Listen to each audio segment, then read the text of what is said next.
Hello everyone, welcome to Chetan Bharat Learning. As you know that we have been covering current affairs with you. आपने देखा है कि हम आपको daily एक क्लास दे रहे हैं. मंडे को economy related current affairs, Tuesday को science and tech related, Wednesday को हमने आपको दिए सोशल इश्यूज रिलेटेड, थर्सडे को आपको आए environment and geography related, Friday को ये लेक्चर जैसे आप देख रहे हैं आईआर रिलेटेड, सैटरडे को पॉलिटिक्स से रिलेटेड हम आपको करंट अफेयर्स देते हैं. बेसिकली हम आपको ना एज सच करंट अफेयर्स नहीं करा रहे हैं. ये जो कोर्स है ना, ये जो सारी सीरीज़ है, ये प्राइमरीली यूपीएससी स्टूडेंट्स के लिए है. लेकिन अगर आप पीसीएस दे रहे हो, जैसे बहुत सारे हमारे बच्चे पंजाब पीसीएस का एग्ज़ाम दे रहे हैं, तो वो भी इसको देख सकते हैं, उनको भी बहुत फ़ायदा होगा. इनफैक्ट जैसे अब आईआर की मैं बात कर रहा हूँ आज, तो आईआर के तो अगर आप लास्ट ईयर्स के एग्ज़ाम्स उठाओगे पीसीएस के जीएस में जो आईआर का है, तो ऐसा नहीं है कि कोई बहुत इन्फीरियर टाइप ऑफ कोई ईजियर क्वेश्चंस आगे कंपेयर टू यूपीएससी. अच्छे सवाल आते हैं. लास्ट टाइम ईरान के ऊपर क्वेश्चन आया हुआ. In fact one of the questions that showed up in the recent years was whether the Indian foreign policy has continuity और it's changing. This is something that we normally teach in political science optional. I have been taking political science optional classes for the last few years, तो वहाँ पे हम करते हैं और इधर भी सवाल आया हुआ है. तो सर बेसिकली ना इन क्लासेस का एजेंडा ये नहीं है कि हम आए और हमने आपको ना जल्दी से बस बता दिया ये हुआ था, ये हुआ था, ये हुआ था. ये जो क्लासेस हैं ये उन बच्चों के लिए तो है ही हैं जिन्होंने अभी प्रिपरेशन स्टार्ट की है.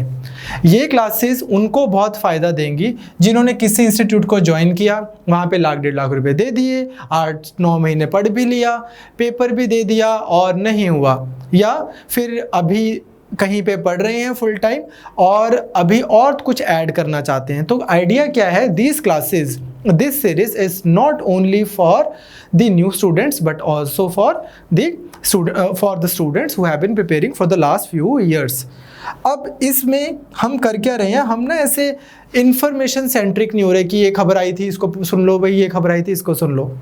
हम जितनी भी आपकी करंट की जो न्यूज़ रहेंगे, जो भी आपके करंट के इश्यूज़ हैं, उनकी हम आपके जो जीएस का सिलेबस है, स्टैटिक सिलेबस, उसके साथ में मैपिंग करेंगे कि इशू कहाँ पे फिट होता है, इस इशू को कैसे हम यूज़ कर सकते हैं, वॉलंटरली अपने मेंस के आंसर की राइटिंग में कैसे यूज़ कर सकते हैं. अब हर खबर पे तो सवाल आएगा नहीं, बट क्राइम मास्टर गोगो आया है तो कुछ तो लेके जाएगा. ठीक है, वही है. अगर आपने कुछ अच्छा पढ़ा है, कोई अच्छा आर्टिकल है, हर आर्टिकल आपको कुछ सिखाता है, या आपको कोई फैक्ट पता लगता है, या आपको कुछ आइडिया पता लगता है, या आपको कोई एक्सप्रेशन का पता लगता है कि यार इस तरह से भी ये बात लिखी जा सकती है. तो हम यहाँ पे यही करने की कोशिश करेंगे. इसमें इन जनरल इस सीरीज़ में आपसे बाकी टीचर्स की बात इतनी नहीं हो पाई है, उन्होंने आगे सीधा आपको पढ़ाया है. मैं इन एनी केस 1-2 दिन में ये जो सारा मॉड्यूल है इसके बारे में बहुत डिटेल में बात करूँगा. हम आपसे ये एक्सपेक्ट करते हैं कि आप एक न्यूज़पेपर खुद से पढ़ो. हम आपको वो न्यूज़पेपर भी कराएंगे. हम आपको ट्राई कर रहे हैं इस सीरीज़ में कि आपको ना, जैसे लेट्स टेक आईआर का एग्जांपल लगा लो, तो हम ट्राई क्या कर रहे हैं कि हम आपको हिंदू में जो अच्छे आर्टिकल्स आए हैं आईआर रिलेटेड वो करवाएं, इंडियन एक्सप्रेस में जो आए हैं वो करवाएं, पीआईबी अगर कोई खबर आई है, वैसे वो इन अखबारों में भी आई जाती है, 1-2 दिन में छपी जाती है, पर खैर वो करवाएं. वर्ल्ड फोकस में कोई अच्छा आर्टिकल आया है आईआर से रिलेटेड वो करवाएं. वही अगर ज्योग्राफी एनवायरनमेंट वाले सर होंगे वो वर्ल्ड फोकस की जगह डाउन टू अर्थ करवा देंगे. इकोनॉमी वाले सर हैं वो इकोनॉमिक एंड पॉलिटिकल वीकली या बिजनेस लाइन में से देख लेंगे, कोई अच्छा कॉन्सेप्ट अगर उनको लगेगा वो करवा देंगे, एग्जाम के पॉइंट ऑफ व्यू से इंपॉर्टेंट. सिमिलरली राज्यसभा टीवी पे कोई डिस्कशन हुई है वो करवाएं. कहने का भाव क्या है, हम ये चाहते हैं कि हमारे जो स्टूडेंट्स हैं उनकी प्रेपरेशन जो है ना वो कंटेनेबल रहे. बच्चा पागल ना हो, इधर से ये पढ़ रहा है, उधर से ये पढ़ रहा है, फिर ये वाली वीडियोस देख रहा है, वो वाली टेस्ट सीरीज कर रहा है. ऐसे ना क्या होता है, आप तैयारी तो सारा दिन करते रहते हो पर फैली रहती है तैयारी. तो आपको हम क्या आश्वस्त करना चाहते हैं, we want to like you should just rest assured that all you have to do. आप जहाँ पे भी पढ़ रहे हैं, वो जो भी आपको पढ़ा रहे हैं पढ़ते रहिए अगर आपको अच्छा लग रहा है. इन एडिशन टू दैट आप एक न्यूज़पेपर पढ़ते रहिए. Unfortunately these days people don't read newspaper, they rely on various institutes capsules. कैसे होता है ना कि कोई एक करंट अफेयर्स की समरी से बना के दे दी. बच्चे आप खुद बताओ, आपको एक पॉइंट किसी ने लिख के दे दिया, आपका क्या एक्सप्रेशन रहेगा, आपका मीन्स कैसे होगा. तो हम आपको ये बोलते हैं कि इसमें हम सब कुछ कराएंगे. आप हिंदू, यूपीएससी की अगर हम प्राइमरीली बात करें, हिंदू और इंडियन एक्सप्रेस में से कोई भी एक न्यूज़पेपर पढ़ते रहो।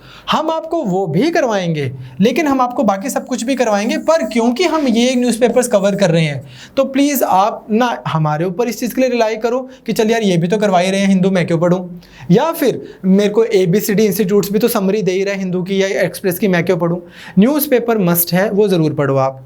उसके बाद में अब यहाँ पे हम आपकी मदद कर सकते हैं कि उसके बाद में आप फुल स्टॉप लगा दो, पुट योर फुट डाउन, कि मैं एक अखबार पढ़ता हूँ और मैं आंसर्स लिखता हूँ और मैं अपना स्टैटिक के कॉन्सेप्ट ठीक करता हूँ। बाकी जो ये दुनिया भर की चीज़ें थी ना जो कभी कंट्रोल में ही नहीं आ रही थी, योजना रहेगी इस महीने, उस महीने कुरुक्षेत्र रहेगी, इस महीने ये रह गया, और क्लैरिकल माइंडसेट होता है हमारा, हमें लगता है अगर मैंने फेब की योजना नहीं पढ़ी तो सारा पेपर ही फेब की योजना से आएगा, अब मैं क्या करूं लाइफ में।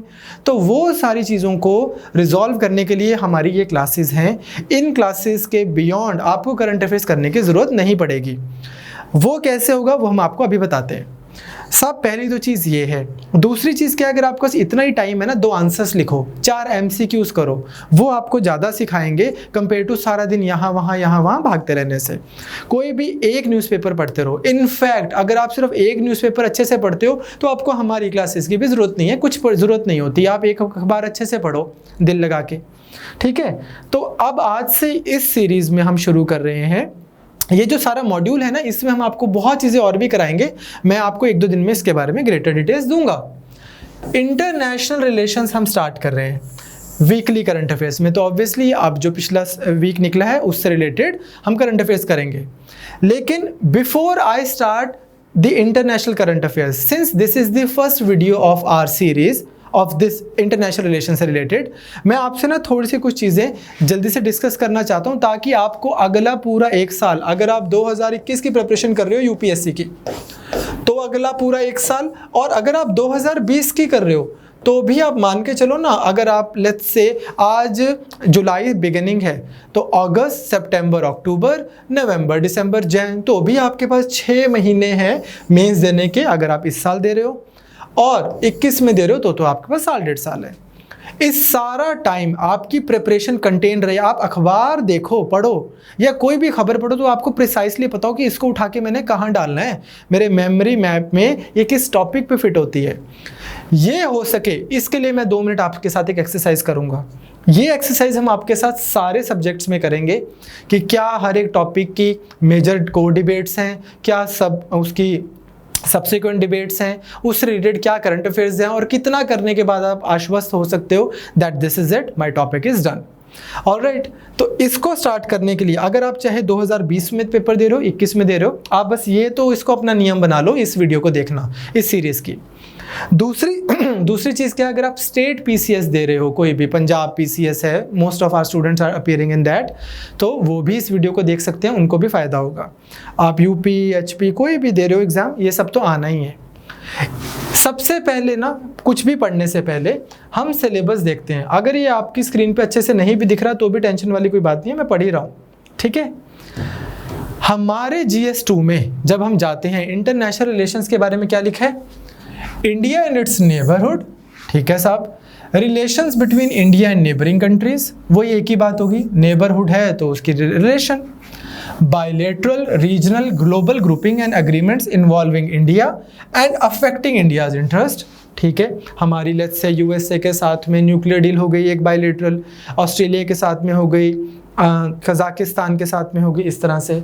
रीजनल एंड ग्लोबल ग्रुपिंग्स इतनी सारी बनी हुई हैं, from ASEAN to Mercosur to endless EU and then so on, वो सारी ग्रुपिंग्स और इंडिया का interest. Effect of policies and politics of developed and developing countries on India's interest, अगर जो मेन डेवलप्ड कंट्रीज हैं और डेवलपिंग कंट्रीज हैं उनकी पॉलिसीज, उसका इफेक्ट इंडिया के इंटरेस्ट पे। अगर आज के न्यूज़पेपर में UAE बोलता है कि वो ओपन स्काइज को सपोर्ट करते हैं और उससे 5th और 6th freedom of the air affect नहीं होता, तो क्या मतलब है उस बात का। या कोई भी कंट्री US से अपने वीज़ा की पॉलिसी चेंज करती है, या कुवैत अपने इमिग्रेशन पॉलिसी चेंज करता है, तो उसका इंडिया के ऊपर क्या इफेक्ट पड़ता है। उसके बाद में आता है Indian diaspora, from Mauritius to Suriname, from New York to New England में कहीं लगा लो, लंदन, फ्रॉम कनाडा। कनाडा तो चलो पंजाब का ही पार्ट है। जो भी आपके जितने भी एरियाज़ हैं वहाँ पे जो इंडियंस रह रहे हैं वो उनको हम कितने अलग अलग तरीके से सेग्रीगेट कर सकते हैं ना।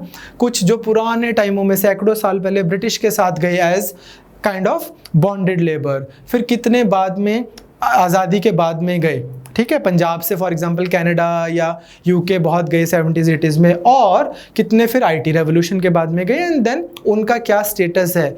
फॉर एग्जांपल अभी रिसेंटली 2 हफ्ते पहले 3 हफ्ते पहले ब्रिटेन में जो कश्मीरी डायस्पोरा है उन्होंने अमेरिका में, आई बेग योर पार्डन, बहुत शोर मचाया कि अरे 370 क्यों हटा दिया इंडिया ने, और फिर इसको USA should get involve here and there and then so on. तो इंडियन डायस्पोरा क्या है, उसका क्या पॉजिटिव इम्पैक्ट है, प्रवासी भारतीय जो हैं उनका क्या पॉजिटिव इम्पैक्ट है इंडिया में, कैसे हम उसको the whole diaspora can be mobilize towards India's interest.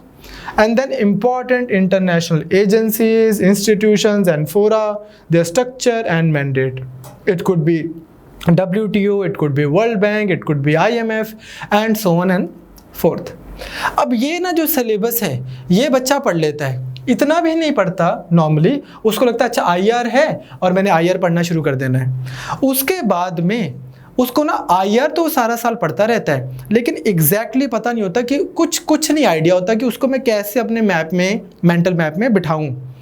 इसमें ना मैं आपको एक बात बोलना चाहता हूँ, इंटरनेशनल रिलेशंस ही है ना जो, इसको पुराने टाइमों में डिप्लोमेटिक हिस्ट्री बोला जाता था। व्हाट इज़ द रीज़न कि एक कहने का भाव ये है, आप 2 कंट्रीज़ के इंटरनेशनल रिलेशंस को कैसे समझ सकते हो अगर आपको उनका हिस्टोरिकल कॉन्टेक्स्ट ही नहीं पता। लेकिन मॉडर्न डे में यूपीएससी की प्रिपरेशन में, बिकॉज जल्दी जल्दी से ये वाला जो ज़माना है ना कि 150 वर्ड्स का आंसर लिखना है, पॉइंट लिखने हैं, ये ले एक मेरे को यहाँ पॉइंट मिल गया, एक यहाँ मिल गया, बस ये मेरा आंसर हो गया पूरा, शाबाश शाबाश शाबाश। ऐसे में ना मिसगाइड हो रहे हैं बच्चे, मेरा ऐसा मानना है। उसमें क्या है, ना उनके आंसर में कोई डेप्थ होती है, ना कोई कॉन्टेक्स्ट होता है। हाँ, पॉइंट्स लिखे होते हैं बहुत सारे, और शायद इसी वजह से मार्क्स भी कम आते हैं। ये कोई कोइंसिडेंस नहीं है कि जिनके अच्छे मार्क्स आ रहे हैं उन्होंने सिंपल येट प्रोफाउंड स्टडी की हुई है। ज़्यादा फैलते नहीं, सिंपल पढ़ते हैं, अच्छा पढ़ते हैं। इनफैक्ट एक बच्चा जिसका बहुत अच्छा रैंक आया हुआ है, उसने इनसाइट्स पे लिखा हुआ था कि less is more, that's what I followed. I completely support that. कम पढ़ो, अच्छा पढ़ो। इस चीज़ को ही आगे लेके जाने के लिए एक चीज़ हम करते हैं, हम ना सिलेबस को इसको एक्सपेंड करते हैं, इस सारे IR के सिलेबस को। कैसे, देखो आपको ना मैं ये शीट दूंगा, आप अपनी कोई भी एक रजिस्टर लगा लो, उसमें ना 2-2, 3-3, 4-4 पेजेस छोड़ के, वैसे तो हम आपको डिटेल में IR कराएंगे, आपकी 15 क्लासेस लेंगे IR की, मोर देन सफिशेंट रहेंगी। उसके बाद में आप कहते कवाते एक क्या ना वो मेक शिफ्ट सी राजा मोहन बन जाओगे। लेकिन ठीक है, लेकिन सी राजा मोहन इंडियन एक्सप्रेस में लिखते हैं, उससे रिलेटेड IR से रिलेटेड सुहासिनी हैदर जी हिंदू में लिखती हैं IR से रिलेटेड खबरें। फिर उसके बाद में हमारे ये हर्षवी पंत हैं, जिनका इतना बड़ा वो न्यूक्लियर से रिलेटेड आर्टिकल हिंदू में आया हुआ था 2-3 दिन पहले। अच्छा यार, इसमें एक और बात सुनो, हम आपको आज ये भी बताएंगे क्या पढ़ना है क्या नहीं पढ़ना। अब अगर कान्ये वेस्ट ने प्रेसिडेंट बनना है, ये हमारे लिए कुछ काम की खबर नहीं है कि कल को ना Kim Kardashian is going to be the first lady, और ये सब फालतू की बातें, हम उसमें नहीं पागल हो रहे। या फिर व्लादिमीर पुतिन कितना स्ट्रांग बंदा है, ये आपको जितना भी सही लग रहा हो पेपर में आएगा क्या? ये सब नॉनसेंस, ये नहीं आएगी। मतलब आपको वैसे आप पढ़ना, आप मजे के लिए पढ़ लो, पर ये एकेडमिक टॉपिक्स नहीं है। एकेडमिक टॉपिक्स कैसे पता लगते हैं, उसके लिए हम थोड़ा सा सिलेबस को एक्सपेंड करते हैं। सबसे पहला क्या है, हम देखें कि डिटर्मिनेंट्स ऑफ फॉरेन पॉलिसी, एक आप ये टाइटल बना लो, institutions of foreign policy, continuity and change. आपने ना बड़ी बार ऐसे वाले आर्टिकल्स पढ़ोगे, आने वाले टाइम में हम ही कराएंगे आपको। लाइक आई सेड कि जो एक अखबार आप पढ़ रहे हो हम वो भी करा रहे हैं आपको, बट हम आपसे गुजारिश कर रहे हैं कि लेकिन दैट डज नॉट मीन कि हमारे लेक्चर्स उस न्यूज़पेपर रीडिंग का सब्स्टिट्यूट है। ये पूरा सपोर्ट करेंगे आपको। मैं इस बहुत ज़्यादा होपफुल हूँ कि आप GS 1, 2, 3, 4 जब दोगे तो इस क्लास से ज़्यादा, इस सीरीज़ ऑफ क्लासेस से ज़्यादा हेल्प आपकी किसी चीज़ में नहीं होएगी जितनी आपको ये लेक्चर्स हेल्प करेंगे। बट स्टिल आपका एक्सप्रेशन तो आप ही ने डेवलप करना, और जितना पढ़ के और लिख के वो एक्सप्रेशन डेवलप होता है, किसी की क्लासेस अटेंड करके वो डेवलप नहीं होता।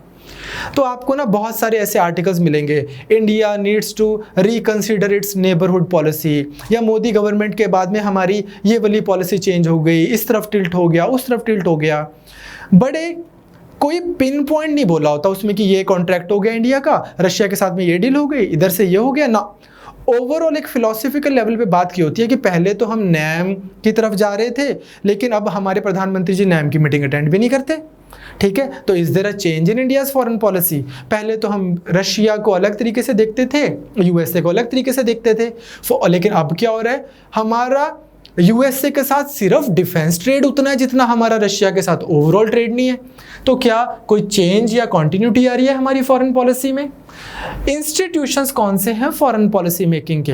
हमारी कंट्री में अगर हम देखें तो एक सिंपल सा आइडिया आपसे डिस्कस कर रहा हूं, आपको धीरे धीरे धीरे पता लगेगा अगर आप इस तरह से मैपिंग करोगे कि अच्छा भाई प्राइम मिनिस्टर ऑफिस क्या कर रहा है फॉरेन पॉलिसी में, डिफेंस मिनिस्ट्री क्या कर रही है, फिर आईडीएसए क्या करता है, एंड देन सिमिलरली है ना कैबिनेट मिनिस्ट्री क्या कर रही है, रॉ क्या कर रहा है फॉरेन पॉलिसी में, इंटेलिजेंस एजेंसीज का क्या है, मिनिस्ट्री ऑफ कॉर्पोरेट अफेयर्स किस तरह से इंस्टीट्यूशनली हमारी फॉरेन पॉलिसी को कंट्रीब्यूट कर रहा है, और इस तरह से एंडलेसली आपको बहुत सारे और वो मिलेंगे। Prime minister himself as a personality, Modi ji की फॉरेन पॉलिसी क्या है, मनमोहन जी की फॉरेन पॉलिसी क्या थी।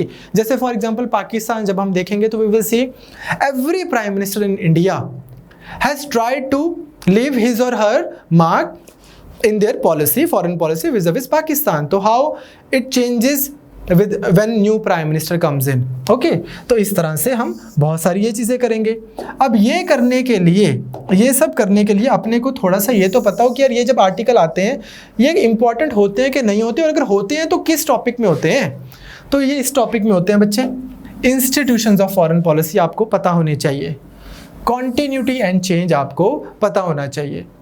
सेकंड फिर आता है हमारा, लाइक आई सेड, कि है क्या foreign policy, historical diplomatic relation, India का नैम में क्या कंट्रीब्यूशन रहा है, डिफरेंट फेजेस नैम के कैसे रहे हैं। लोगों ने बोल दिया आज से कुछ साल पहले नैम पे क्वेश्चन नहीं आता, यूपीएससी ने ऐसे पूछा है कि बेटा 125 नंबर का क्वेश्चन आता है, तू करने वाला बन। ठीक है, आया ना ऐसे अभी 2-3 साल पहले नैम के ऊपर। तो नॉन अलाइनमेंट मूवमेंट क्या है, इंडिया अब कैसे नॉन अलाइंड है, क्या पहले क्या रियली था जब आपने 1971 में रशिया के साथ में डील ही कर ली। ठीक है, तो क्या आप फिर भी नॉन अलाइंड हो, या फ्यूचर में आप होगे जब आप यूएसए के साथ में, हर कंट्री के साथ में स्ट्रेटेजिक पार्टनरशिप करके बैठे हो। तो इस तरह की इश्यूज अब तो इस पे भी आते हैं, इतने लंबे लंबे आर्टिकल आते हैं हिंदू में, वो पढ़ के उसका करना क्या है, ऐसी कोई हेडिंग है वहाँ में पढ़ने, उसमें पढ़ना उन आर्टिकल्स को। हमारे लेक्चर्स लगा के आपका बेसिक स्ट्रक्चर बन जाएगा, उसमें इन सबको ऐड करना, दैट्स इट, बात खत्म। अब ऐसा थोड़ी है इंटरनेशनल रिलेशन या फॉर दैट मैटर कोई भी टॉपिक, अगर आप ध्यान से देखो, आपने अगर कोई भी टॉपिक को स्ट्रक्चरली अच्छे से पढ़ा हुआ है and on top of that आपने क्या किया हुआ है, बेसिक करंट उसमें सारा ऐड किया हुआ है, तो ओवरनाइट इतनी डेवलपमेंट्स नहीं होती कि आप देखो यार हर दूसरे दिन एक नई खबर आ जाती है, हर दूसरे दिन एक नई डेवलपमेंट होती है, आइडियाज थोड़ी नए नए आ रहे हैं हर दूसरे दिन। ठीक है, तो वो छोटी छोटी डेवलपमेंट्स आपकी प्रिपरेशन को स्मूथ रखेंगे, आपको फर्क नहीं पड़ेगा, अच्छा ये हो गया ओके, ये हो गया ओके, आइडिया तो आपको क्लियर है ना। ठीक है, नेक्स्ट फिर उसके बाद में हम इस तरह से करते हैं, फिर आता है हमारे पास में इंडिया एंड साउथ एशिया, जो उसको जीएस के सिलेबस में लिखा हुआ है इंडिया एंड नेबरहुड। इसको अच्छे से करते हैं हम, ये बहुत इंपॉर्टेंट टॉपिक है। रीजनल कोऑपरेशन, सार्क क्या है, सार्क का आसियान से कंपैरिजन, सार्क क्यों फेल हुआ या क्या फेल हो गया, उसकी असली इंटेंशन क्या थी, सार्क का कोई फ्यूचर है, एक साफ्टा तो हो नहीं रहा ढंग से, कब से साफ्टा करके बैठे हैं, पार्शियल ट्रेड एग्रीमेंट, जो प्रेफरेंशियल ट्रेड एग्रीमेंट्स के बाद में आपने कोई फ्री ट्रेड एग्रीमेंट करना हो, इससे ज़्यादा तो ये इलीगल ट्रेड करते हैं सार्क नेशन जितना लीगल ट्रांजिट है। आइडिया ही सारा, जैसे शशि थरूर पैक्स इंडिका में लिखते हैं कि यार the whole idea of being Pakistan वही डाइल्यूट हो जाता है अगर वो इंडिया के साथ में ओपन बॉर्डर्स कर देते हैं, उनको लेकर फिर बनाई क्यों थी अगर इनके साथ में ओपन बॉर्डर रखना है, एंड इस तरह के बहुत सारे पर्सपेक्टिव जिनको हम बड़े अच्छे से पढ़ेंगे। इंडिया की लुकीज पॉलिसी, अब उसके बाद लुक ईस्ट में और एक्ट ईस्ट में क्या फ़र्क है, सवाल आया हुआ है यूपीएससी में। तो इस तरह से आपको थर्ड पॉइंट क्या बनाना है अपने सिलेबस में, अपने माइंड में या अपनी नोटबुक में, India and south Asia. Fourth आप बनाओ, इसको फोर्थ बना देना, इंडिया की ईस्ट एशिया पॉलिसी और लुक ईस्ट या act east policy in general. Look east और एक्ट ईस्ट में फ़र्क क्या रहेगा, लुक ईस्ट जो है वो हल्की सी पैसिव है, now that we have act east policy. एक आप किसी को लाइक करते हो, एक आप किसी को बेइंतहा मोहब्बत करते हो। तो एक्ट ईस्ट इज बेइंतहा मोहब्बत, लुक ईस्ट इज लाइक करना। ठीक है, you understand the difference, intensity का फर्क है। Greater geographical domain, strategic dimensions, 3-4 चीज़ें नई नई ऐड की गई हैं उसमें। ठीक है, strategic dimensions, greater geographical domain and India का खुद का नॉर्थ ईस्ट भी इंडिया की एक्ट ईस्ट पॉलिसी का पार्ट है। ठीक है, तो उसके बाद में आता है फिर हमारा ये इम्पेडिमेंट टू रीजनल कोऑपरेशन। कल ही आपने अगर हिंदू पढ़ते हो तो आपने देखा होगा कि बांग्लादेश ने इंडिया के एक्सटर्नल अफेयर मिनिस्टर की जो रोहिंग्यास को लेके, राखीन में जो रहते हैं उनको लेके जो स्टेटमेंट है उसको तोड़ मरोड़ के पेश किया है, तोड़ मरोड़ के पेश किया है। ठीक है, तो ये कैसे, ये क्या इम्पेडिमेंट है, क्या रोक रहा है इंडिया को। भूटान में आप देख लो किस तरह से, अभी फिशरमैन का सबसे बड़ा इशू, फिशरमैन का इशू कब से रिजॉल्व हो चुका है, कुछ साल पहले, लेकिन अब दोबारा इंडियन फिशरमैन जाने लगे हैं श्रीलंका में।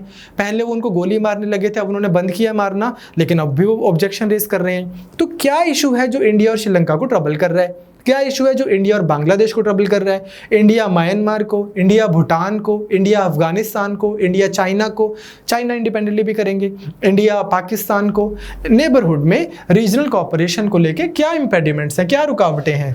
रिवर वाटर डिस्प्यूट्स आपने देखा होगा, अभी रिसेंटली मैं बच्चों को भी बोल रहा था, अगर किसी ने भी हमारी पुरानी क्लासेस लगाई हैं जब हम पढ़ाते थे कहीं पे, तो वो नेपाल वाला जो इशू है आज से 2-3 साल पहले अच्छे से पढ़ा रखा है, कोई नया इशू थोड़ी है, बस खबरों में आ गया।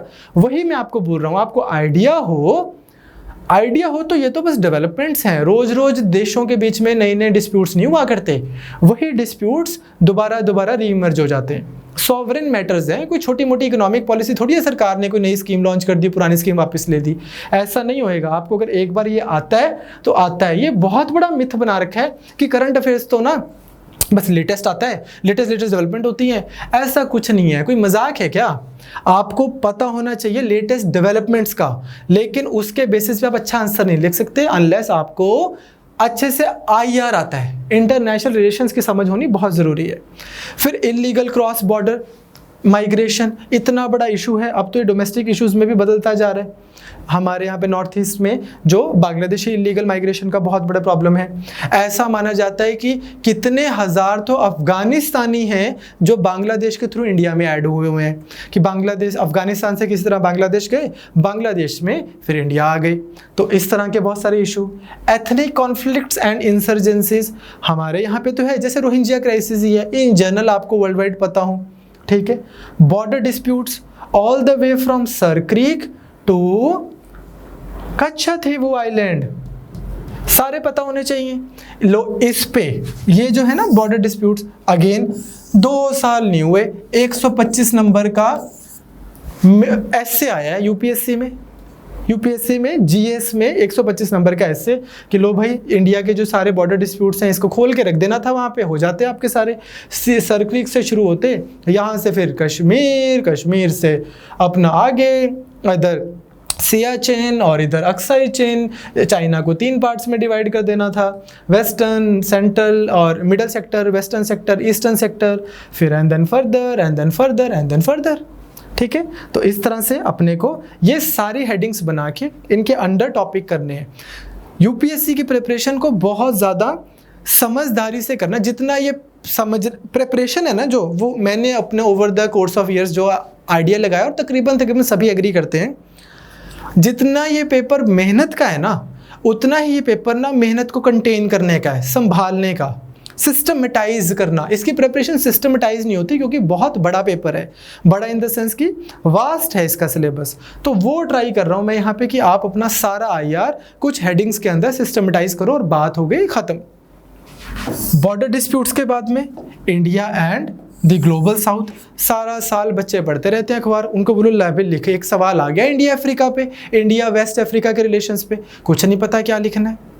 एक क्वेश्चन आ जाए अभी इंडिया लैटिन अमेरिका के रिलेशंस पे, लो यही आ जाए कि चाइना चाइना चाइना सब कर रहे हैं, सवाल आ जाए कि चाइना को लेके ना वर्ल्ड वाइड अब थोड़ी सी रिजेंटमेंट है, उसमें लैटिन अमेरिका में इंडिया चाइना की कॉन्टेक्स्ट में क्या कर सकता है, पता ही नहीं कुछ, उस कॉन्टेक्चुअलाइज ही नहीं किया कभी खबरों को, कुछ नहीं पता इसका क्या लिखना है। तो उसमें अगर आपने ढंग से पढ़ा हुआ है तो आपको आइडिया रहेगा कि हाँ कैसे चाइना में लैटिन अमेरिका में चाइनीज़ कंपनीज को लेके प्रॉब्लम चल रही हैं, इंडिया को लेके क्या है, कैसे इंडिया उसका फ़ायदा उठा सकता है, कैसे India can create a better image and so on.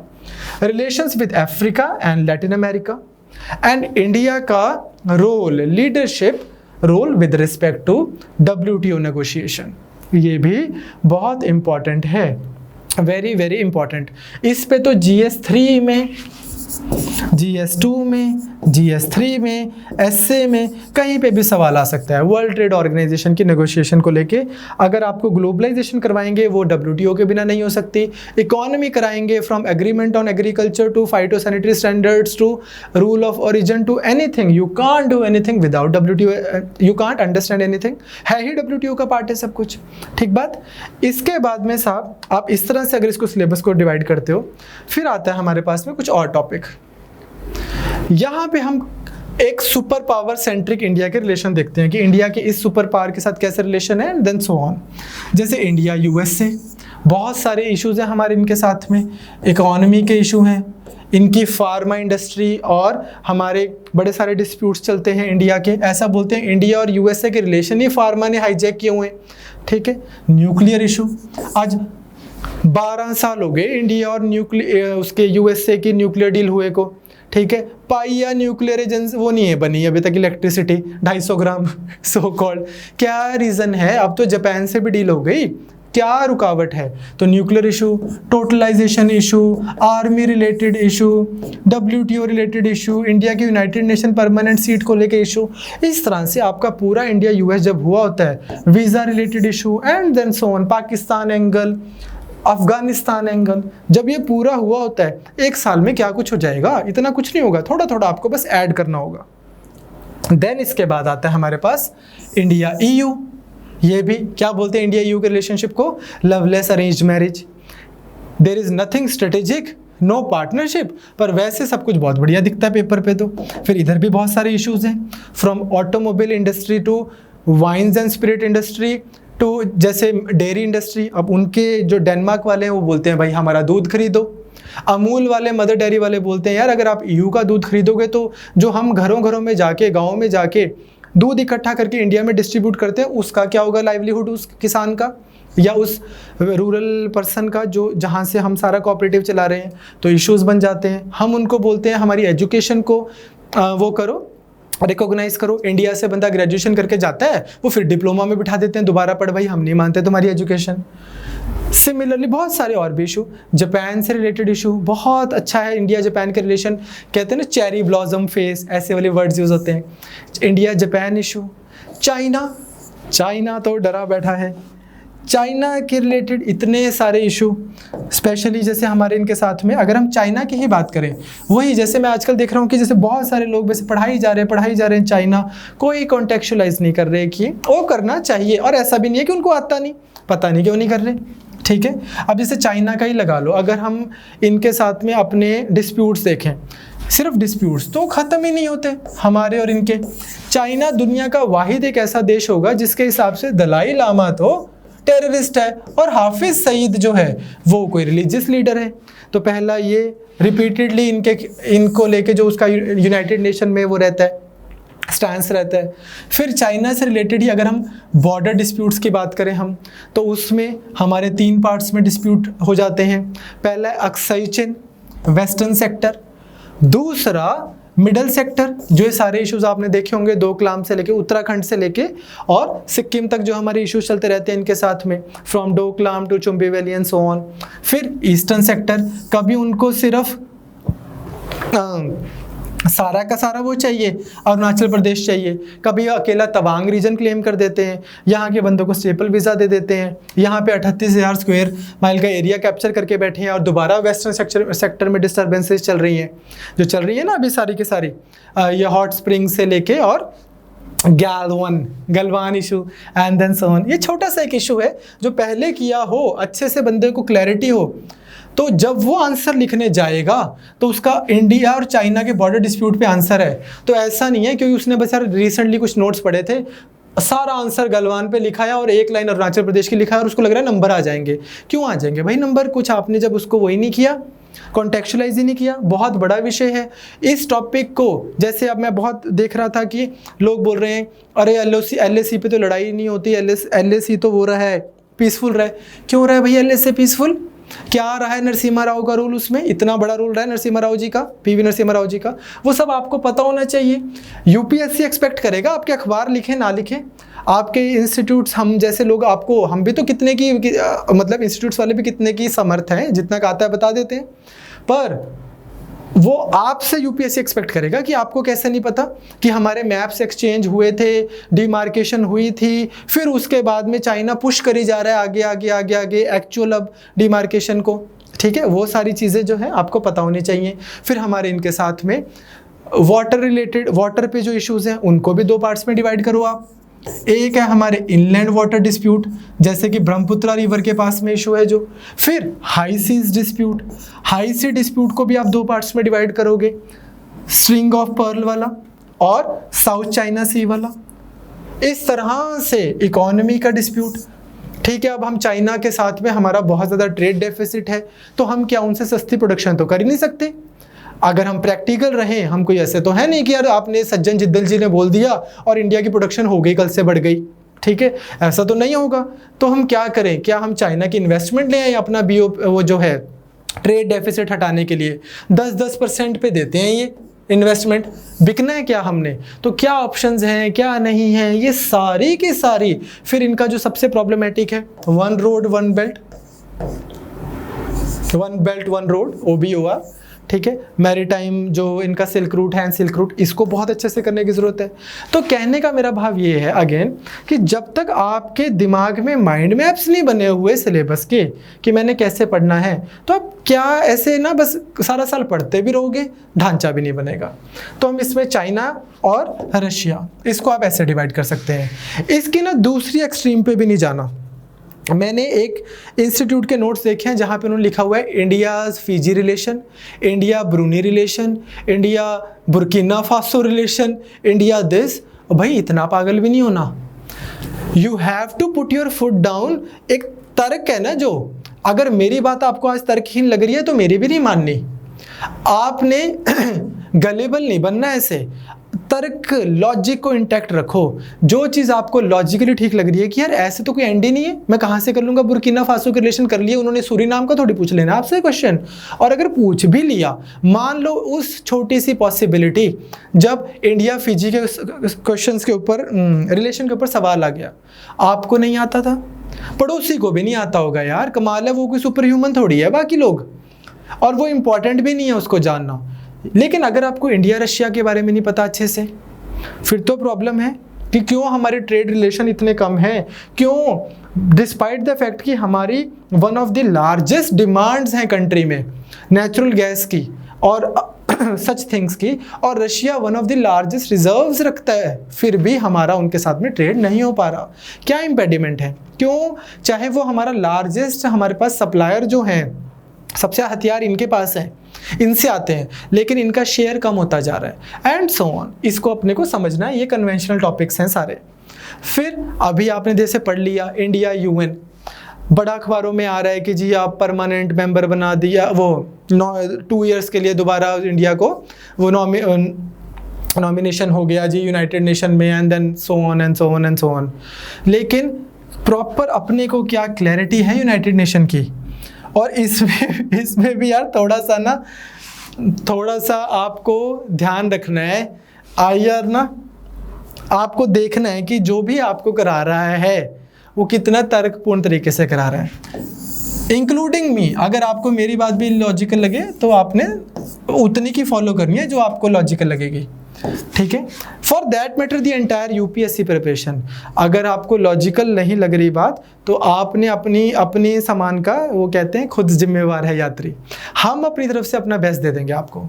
अब यूनाइटेड नेशन ही है, इसको भी आप United Nation General Assembly, United Nation Security Council, इकोसॉक, ट्रस्टीशिप काउंसिल, ट्रस्टीशिप लगा लो, ठीक है, एंड देन वो international court and blah blah blah, इस तरह से आप डिवाइड करते हो। United Nation peace keeping force, ये मैं इसकी वो नहीं बता रहा हूँ कि इसके जो पार्ट्स हैं, इस तरह से आप देखते हो कि यार ये वाले जो इश्यूज है ना, ये वाले जो इंस्टीट्यूशंस हैं, ये यूनाइटेड नेशन के खबरों में रहे हैं, इनके कुछ स्टैंडर्ड बहुत टाइम से चले आ रहे मुद्दे हैं। फॉर एग्जांपल जनरल असेंबली भाई क्यों बिठाई है, अगर सिक्योरिटी काउंसिल कोई सारी वीटो दे देनी है, कुछ तो इनको भी दो कि चल यार इनकी अगर 2/3 मेजोरिटी बोल दे तो सिक्योरिटी काउंसिल को ओवरराइड कर देंगे, कुछ तो दो इनको, इनके और इनके बीच में कोई कोऑर्डिनेशन तो हो। इकोसॉक जो है ये फैली हुई है, आधा बंद यूपीएससी एस्पिरेंट भी पागल हो जाए इसको तैयार करने में। सवाल ही पूछ लिया यूपीएससी ने, कहते कि भाई इकोसॉक जो है ये इसमें बहुत ज़्यादा ओवरलैपिंग है और पता नहीं क्या क्या है, क्या किया जाए इसका। यूपीएससी को भी पता है कि क्या बना रखा है यार ये। ट्रस्टीशिप काउंसिल, अब हो गया भाई, सारे ग्लोबल कॉमन्स बट गए, होना था जो इसका हो गया, क्या किया जाए, इसको अबेंडन किया जाए। सॉरी, सारी जो डीकॉलोनाइज्ड स्टेट्स थी जब हुई थी वो सारा एरिया किसी न किसी ने क्लेम कर दिया, अब इसका क्या किया जाए, अबेंडन किया जाए या ग्लोबल कॉमन्स की में ड्यूटी लगा दें इनकी। एंड सिमिलरली यूनाइटेड नेशन की कोर्ट्स एंड सो ऑन। तो थोड़ा फाइन साफ सुथरी सी तैयारी होनी चाहिए, ये नहीं कि मोटे मोटे रजिस्टर्स तैयार हैं, कॉन्सेप्ट कुछ नहीं पता, हाँ रैंडम फैक्ट्स बहुत सारे पता है, वैसा नहीं हमने करना। नेक्स्ट फिर इसके बाद में हमारे पास आएगा इंडिया का परमानेंट सीट की डिमांड, ये आपको अच्छे से करना है। फिर India and nuclear question, changing perception and policy, एक क्लास लगती है आप उसमें, अभी जैसे आपने वो पढ़ा होएगा, हर्ष पंत जी का आर्टिकल आया हुआ था हिंदू में, ओआरएफ में बहुत बड़ी पोस्ट पे है वो, एक बहुत बड़ा एक थिंक टैंक है ओआरएफ, उसमें उन्होंने कल परसों लिखा हुआ था इतना आर्टिकल कि चाइना अपना आर्सेनल बढ़ाई जा रहा है, इंडिया से ज़्यादा आर्सेनल तो अदरवाइज पाकिस्तान लेके बैठा है, पर चाइना और बढ़ाई जा रहा है। चाइना इसलिए बढ़ा रहा है कि उसको डर है यूएसए से, रशिया से, पर इस चक्कर में इंडिया लपेटे में आ रहा है, समथिंग लाइक दिस। तो अपने को अगर इंडिया की न्यूक्लियर पॉलिसी पता हो एंड उससे रिलेटेड एवरीथिंग एल्स, एक बार आपको स्टैंडर्ड पता हो, अटल बिहारी वाजपेयी जी की क्या पॉलिसी थी, अब रिसेंटली लोग क्यों बोल रहे हैं इंडिया को अपनी no first use policy revise करनी चाहिए and so on, changing perception and policy अगर आपको पता होगी, ये वाले आर्टिकल्स आपके लिए ज़्यादा सेंस बनाएंगे और कम इंटिमिडेटिंग लगेंगे। इनफैक्ट इतने बड़े बड़े आर्टिकल्स में से आप 2-2 लाइन्स ही पढ़ोगे, बाकी चीज़ें आपको ज़्यादा खुद सेंस बनाएंगी कि यार मेरे आंसर के लिए इतना बहुत है। नेक्स्ट फिर जो ये बहुत इंपॉर्टेंट पार्ट ऑफ सिलेबस है, क्योंकि नया सा एक यहाँ पे डेवलपमेंट रहती है, वो क्या, India's position on the recent crisis in Afghanistan. अभी डोनाल्ड ट्रंप ने अपनी आर्मी वापस बुलाई है वहाँ से, इराक, वेस्ट एशिया, अभी अटैक हुआ है कुछ 2 दिन पहले ही इराक में यूएसए के इंटरेस्ट पे। Growing relations with US and Israel, India Israel बहुत बड़ा इंपॉर्टेंट इशू है, और इसी के साथ में ईरान का इशू, सीरिया का इशू एंड इस तरह के सारे इश्यूज़ को हम डिटेल में करेंगे। तो इस तरह से आप इंडिया एंड मिडिल ईस्ट बना लो, और इसी के साथ में आप थोड़े से और इश्यूज इसमें एक ऐड करो, India and multilateral organisations from BRICS to SCO to ASEAN to further. तो मेरा कहने का पॉइंट क्या है ये सारा, कि आप देखो कि ये जो एक्टिविटी है वो तो यूपीएससी में आपको 3 चीज़ें लिख के दे देते हैं, लेकिन अगर आप इसका प्रॉपर सिलेबस ओपन कर दो, अपने एक बुकलेट लेके उसमें इस तरह से आप इसको बना लो, या अगर आप ऑनलाइन नोट्स बनाते हो तो कुछ ऐसे पेजेस बना लो कि जब भी आपने वहीं पे उसको इस हिसाब से स्ट्रीमलाइन कर लो, आपको बड़ी जल्दी रियलाइज़ होगा। मैं 15 क्लासेस लूँगा, मैं ट्राई करूँगा कि वो क्लासेस मैं फ्री में यूट्यूब पे डाल दूँ, ठीक है, वो क्लासेस लगा के और उसको आप ऐड करते रहोगे अगर, तो आप IR में मार नहीं खाओगे। होता क्या, IR में सारी प्रॉब्लम ये है कि हमारे पास बहुत सारी इन्फॉर्मेशन होती है और बहुत कम कॉन्टेक्स्ट होता है, तो कुछ भी लिखते रहते हैं बच्चे। फॉर एग्जाम्पल, जैसे मैं आपको छोटा सा एग्जाम्पल बस बता रहा हूँ, सखालिन से लेके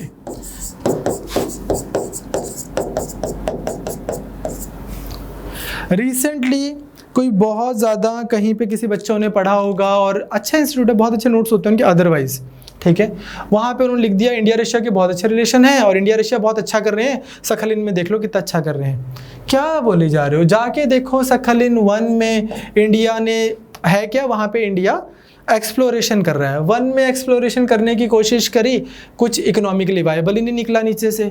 2 में कोशिश करी, चाइना ने आउटबिड कर दिया, थोड़ा इंडिया स्ट्रगल कर रहा है उधर। तो ऊपर ऊपर का बस सुपरफिशियल थोड़ा सा हमने नहीं करना, कॉन्टेक्स्ट में पढ़ के अच्छे से ढंग से पढ़ना है।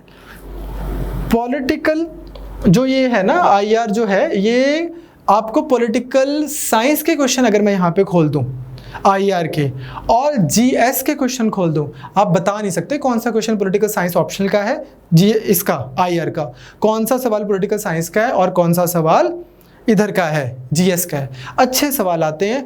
अब अगर वैसे सवाल आ रहे हैं तो उनको चेक भी कोई मेरे जैसा नहीं कर रहा, कोई अच्छा खासा समझदार इंसान कर रहा है। आप बच्चों वाले आंसर नहीं लिख के आओगे। इस सीरीज में हम ट्राई करेंगे कि हम आपको अच्छे से आंसर सारे के सारे करवाएं और यही चीज़ हम ट्राई करेंगे हम हर सब्जेक्ट के साथ करें। हम आपको आंसर्स भी देंगे। हमारे इंस्टीट्यूट से अगर आपको कोई सवाल मिलेगा उसके आंसर सिर्फ और सिर्फ हमारी फैकल्टी चेक करेगी, ठीक है। तो हम खुद उसको चेक करेंगे, हम आपके आंसर्स को रिव्यू करेंगे, आपको MCQs भी देंगे। तो एक बहुत लंबा चौड़ा सा प्रोसेस है, that I will explain to you later. This class primarily इसका गोल जो था वो आपको IR पढ़ाने से ज़्यादा ही पढ़ा तो मैं आपको 15 दिन में दूंगा सारा IR, आप देख लेना, आपको समझ आ जाएगा और आपको सफिशेंट रहेगा। प्राइमरी गोल ये था कि उसको पढ़ना कैसे है वो मैंने आज आपको यहाँ पे इस क्लास में समझाया है। Okay, thank you so much.